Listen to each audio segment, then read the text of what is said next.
ठीक है, तुम उस फीलिंग को सुख बोलता है, निकालो नीचे से। अब तुम जब उसको सुख बोलता है तो वो एडिक्टिव भी तो है। और जब एक बार इच्छा हो गई तो फिर तुमको ऑटोमेटिक वो काम करवाती है।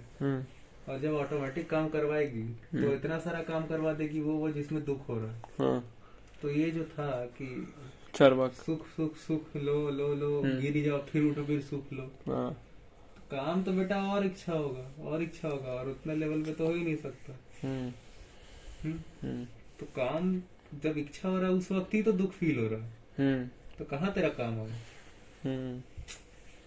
सुख संवेदना के बारे में जिसको नहीं पता है वही ये ढंग से वही ये बात बोलेगा कि सुख लो। सुख एक पर्टिकुलर फीलिंग है जो किसी एक पर्टिकुलर एक्शन के थ्रू ही मिलता है।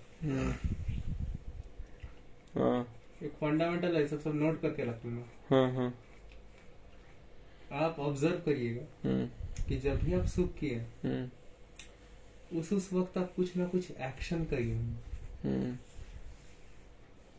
कुछ हुआ होगा, कुछ फिजिकल हुआ होगा। उस एक्शन के बिना हो नहीं सकता है। भले आप बोले ये देखकर आपको अच्छा लगा, लेकिन वो पर्टिकुलर आपने देखना ही इज अ एक्शन।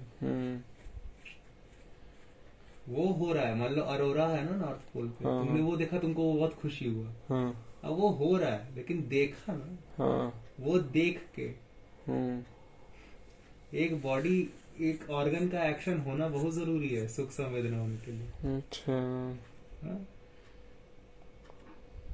ठीक है। और फिर तुम चाहता है कि फिर से वही हो, अब सुबह हो गया, अब नहीं होना 6 महीने तक नॉर्वे पे और हो रहा, और रोते रहो 6 महीने तक।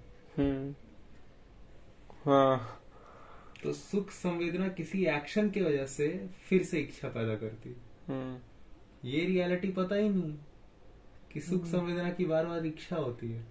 और फिर बंदा इच्छा खुद ब खुद एक चीज, इच्छा खुद माने क्या, इच्छा खुद एक ऐसा सिचुएशन है जो कि अनकंफर्टेबल होता है। जब इच्छा करते हो तो बड़ा मजा आता है या फिर बेचैन रहते हो इच्छा में? बेचैन रहता है बंदा, वही चीज है बेचैन। बेचैन ये बेचैनी को का जो बे है वो कैसे हटाए तो बचेगा चैन, कि चैन बचे। और क्या है, वो बेचैनी का जो बे है वो तो ऑब्जर्व करने के दौरान ही हट जाता है।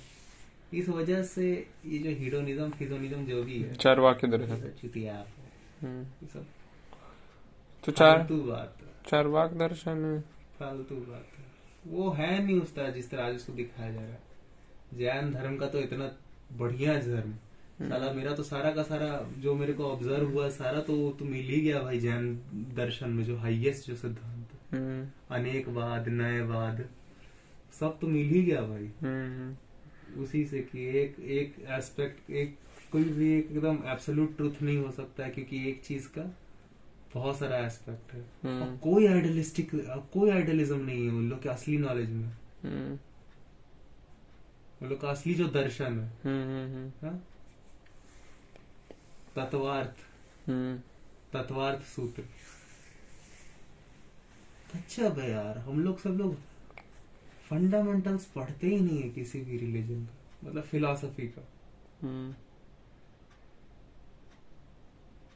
इसके बाद मुझे भी क्वेश्चन जाके पूछना है कि ये कोई नास्तिक दर्शन में आता है क्या? ये कौन, जिसमें भगवान का कोई कॉन्सेप्ट नहीं होता? महावीर, हाँ शायद उसी में आता है ना ये।